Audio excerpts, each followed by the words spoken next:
Good morning student, my self doctor Sushila Hansda. मैं आप लोगों को आज एमकॉम सेमेस्टर 3 का पेपर मार्केटिंग पेपर है, उसका एक टॉपिक है ब्रांड पोजीशनिंग। उसके बारे में बताने जा रही हूँ। ब्रांड पोजीशनिंग या वस्तु का स्थानीकरण का कहने का अर्थ है कि पोजीशन का मतलब है एक स्थान बनाना। तो ब्रांड पोजीशन का मतलब हो गया कि किसी प्रोडक्ट का जो नाम है, उसका इमेज है, उसको एक स्थान, एक पर्टिकुलर स्थान, उसका इमेज क्रिएट करना, बनाना, ताकि उसका एक अलग पहचान बन सके। यह पहचान या यह इमेज जो है वो कस्टमर के मस्तिष्क में स्थापित या बिठाने की कोशिश की जाती है।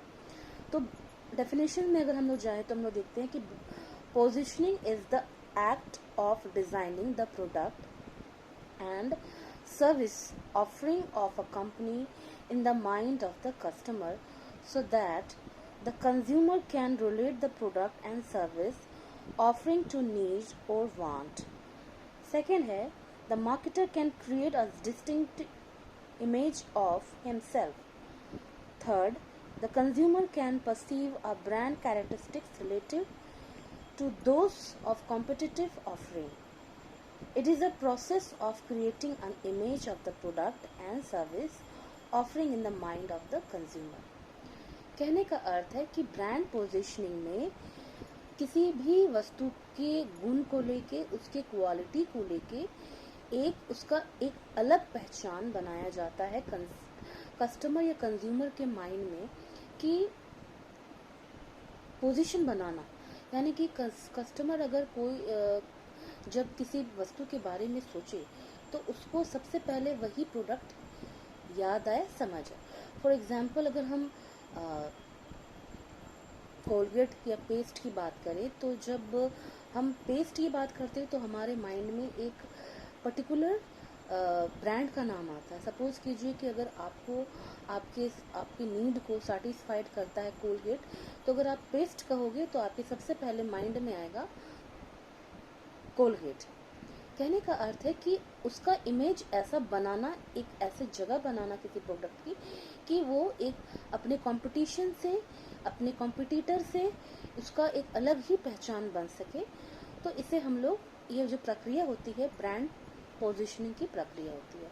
ब्रांड पोजीशनिंग की प्रक्रिया बहुत माध्यमों से बनाया जाता है, जैसे कि एडवर्टाइजिंग के थ्रू बनाने की कोशिश की जाती है कि हम उसको इस तरह से एडवर्टाइज करें कि उसका एक अलग ही डिफरेंट एडवर्टाइजमेंट हो, जिससे वो एक अलग छाप कस्टमर के माइंड में बन जाए। तो ब्रांड पोजीशनिंग में ये प्रक्रियाओं को अपनाया जाता है। As a strategy, positioning can be based on A. on perceived benefit characteristics or image, B. on competition, C. on a combination of both. कहने का अर्थ है कि जो स्ट्रेटजी हमारी पोजीशनिंग की बनाई जाती है, तो वो रणनीति जो है वो दो बातों पे आधारित होती है। पहला तो वस्तु का जो गुण है उसको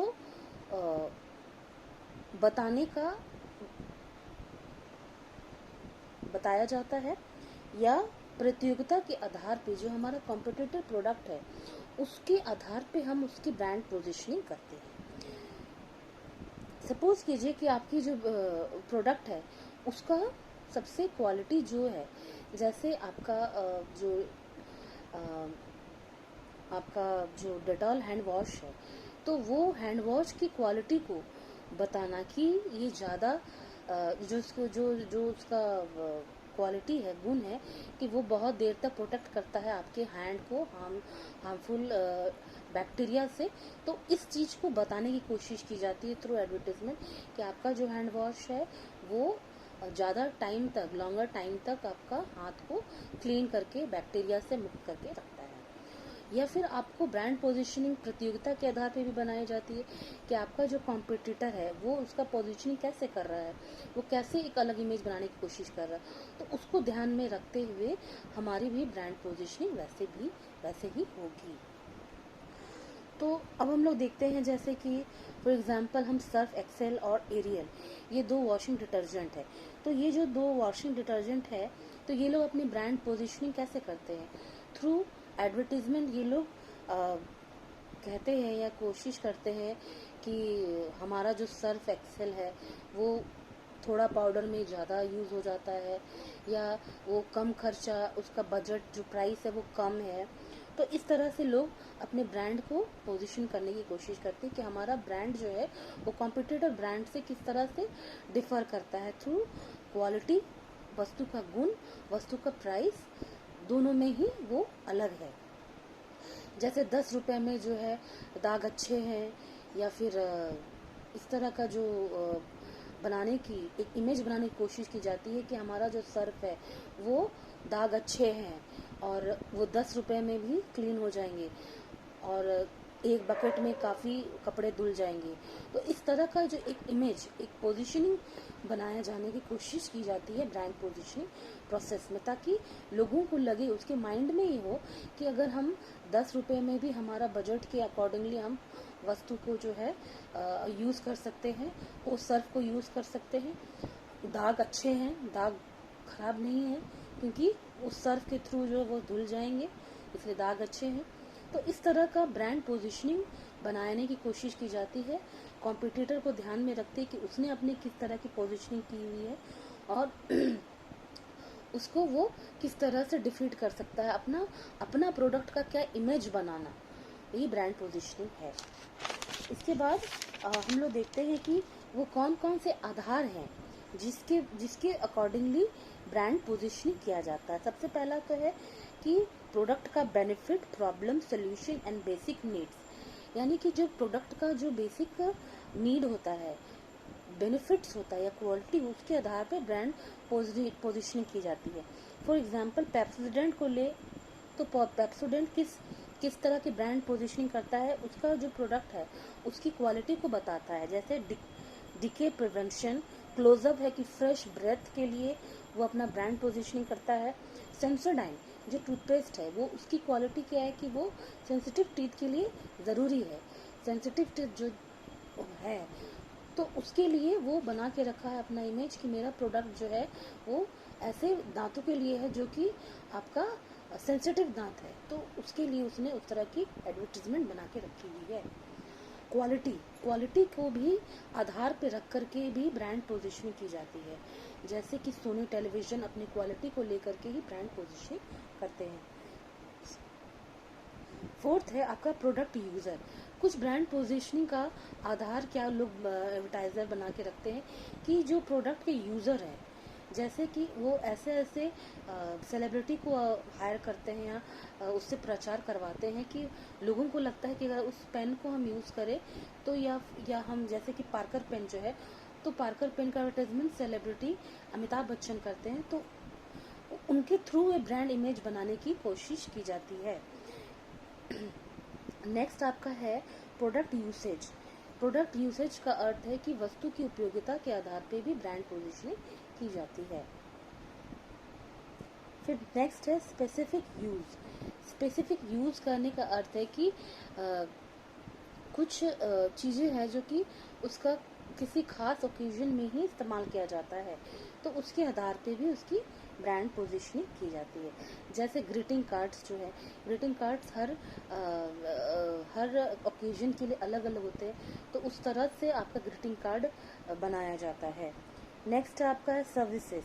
जो सेवाएं दी जाती है उस सेवाओं के आधार पे भी ब्रांड इमेज बनाने की या ब्रांड पोजीशनिंग करने की कोशिश की जाती है। जैसे कि आपका मारुति सर्विस सेंटर है जो अपने कस्टमर केयर के लिए प्रसिद्ध है, तो मारुति सर्विस सेंटर जो है वो ऑल ओवर इंडिया इतने उन्होंने अपने स्टॉक बना के रखे हुए हैं कि उसकी मारुति सर्विस सेंटर का जो इमेज है कि वो आपको हर शहर में, हर जगह पे आपको अवेलेबल है। तो मारुति सर्विस सेंटर अपने सर्विस के थ्रू ये अपनी पोजीशनिंग बना के रखा हुआ है। प्राइस जो प्राइस है, कंपैरेटिव जो प्राइस जो होता है अपने कॉम्पिटिटर से, तो उसके थ्रू भी हम लोग ब्रांड पोजीशनिंग करते हैं कि हमारा जो प्रोडक्ट है उसका इमेज इस तरह के है कि वो कम प्राइस में भी आपको अधिक उसको आपके लिए वो फायदेमंद है। जैसे कि आपका ये जो हैंड वॉश है, हैंड वॉश जो आपको 35, 45, 90 इस तरह का भी कंपैरेटिवली प्राइस आपको मिल जाता है। तो वो अपने पोजीशनिंग कैसे करते हैं कि वो मेरा जो प्राइस है वो उसी ब्रांड के अन्य कॉम्पिटिटर के प्रोडक्ट से कम है। जैसे 10 रुपया में आपका सर्फ एक्सेल का जो दाग अच्छे हैं, इस तरह का पोजीशनिंग करना। डिस्ट्रीब्यूशन में है कि जो आपका डिस्ट्रीब्यूशन प्रोसेस है उसके थ्रू भी आपका ब्रांड पोजीशनिंग किया जाता है। जैसे डेल जो कंप्यूटर है वो आपका उसका डिस्ट्रीब्यूशन प्रोसेस के थ्रू काफ़ी अच्छा है, जिसकी वजह से उसने उस तरह की ब्रांड पोजीशनिंग की हुई है। फिर आपका है against the other product competition. इसमें क्या है कि आपके जो कॉम्पिटिटर है उसके क्वालिटी को उसकी जो क्वालिटी है उसको उससे बढ़कर अपने प्रोडक्ट की क्वालिटी को बनाना और पोजीशनिंग करना। जैसे सेवलॉन और डेटॉल, सेवलॉन का जो स्लोगन आता है कि ये जलता नहीं है, तो इस तरह का उन्होंने अपना पोजीशनिंग इमेज डाला है कि जो सेवलॉन हम यूज़ करेंगे तो उसमें हमको जलन नहीं होगी। तो वहाँ पे उन्होंने डेटॉल के अगेंस्ट में क्या कहा हुआ है, इमेज बनाई है कि सेवलॉन जो है वो जलता नहीं है, वो आपको पेन नहीं करेगा। तो इस तरह का एक पर्टिकुलर इमेज बनाना ही आपका ब्रांड पोजीशनिंग है, जिसमें आप कस्टमर के माइंड में एक इमेज बनाते हैं अपने प्रोडक्ट का कि हमारा प्रोडक्ट जो है वो अन्य जो प्रोडक्ट से किस तरह से भिन्न है, अलग है। Thank you.